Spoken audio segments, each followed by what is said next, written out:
ఉత్తరాంధ్ర వాసి జిఎంఆర్ ఈ ప్రాంత వాసి. ఇంకొక పక్క దీనికి తొలి అడుగు వేసిన అశోక్ గజపతి రాజు ఇక్కడి వారి ఏవియేషన్ మంత్రిగా నిర్మాణం పూర్తి చేసే బాధ్యత తీసుకున్న రామ్మోహన్ నాయుడుది కూడా ఉత్తరాంధ్రనే. ఇది ఉత్తరాంధ్ర సత్తా అని మరొక్కసారి మీ అందరికీ విజ్ఞప్తి చేస్తున్నాను. ఈరోజు ఉత్తరాంధ్ర దశ దిశ మార్చి కీలక ప్రాజెక్టు ప్రారంభానికి వచ్చిన మోడీ గారికి మనస్ఫూర్తిగా ధన్యవాదాలు.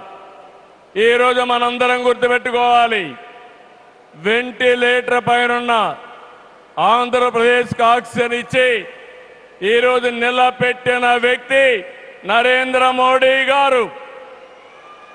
నేను మిమ్మల్ని అడుగుతున్నా, ఆంధ్రుల సెంటిమెంట్ విశాఖ ఉక్కు నిలబెట్టింది ఎవరని గట్టిగా మీరు చెప్పాల్సిన బాధ్యత మీ పైన ఉంది. ఎవరు?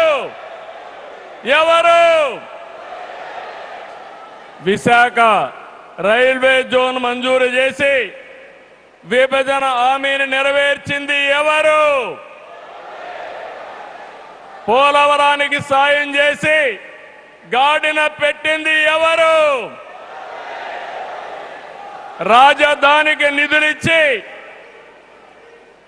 పనులు పునఃప్రారంభించిన వ్యక్తి ఎవరు?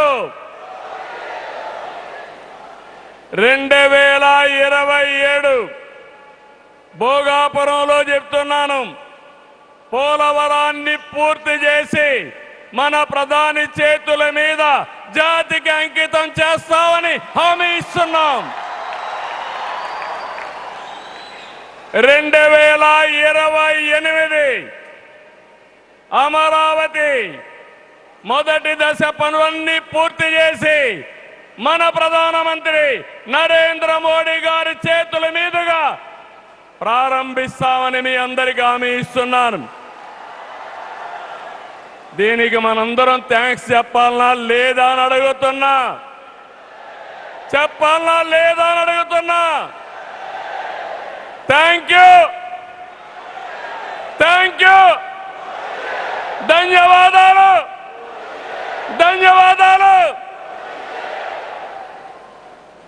ఏఎస్ఆర్ ఎయిర్పోర్టు 2703 ఎకరాలు, 5641 కోట్ల రూపాయలు అద్భుతంగా వచ్చింది.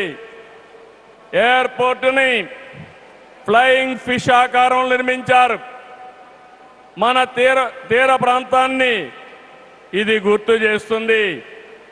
అటు సముద్రం, ఇటు పచ్చని కొండల మధ్య విమాన ప్రయాణమే కొత్త అనుభూతిని తీసుకొస్తుంది. నేను చాలా విమానాశ్రయాలు చూశాను, కానీ భోగాపురం ఒక ప్రత్యేకమైన ఎయిర్పోర్ట్ అని మరొకసారి మీకు విజ్ఞప్తి చేస్తున్నా. ఎయిర్పోర్ట్లో అడుగడుగున తెలుగు కళలు, సంస్కృతి కనిపిస్తున్నాయి.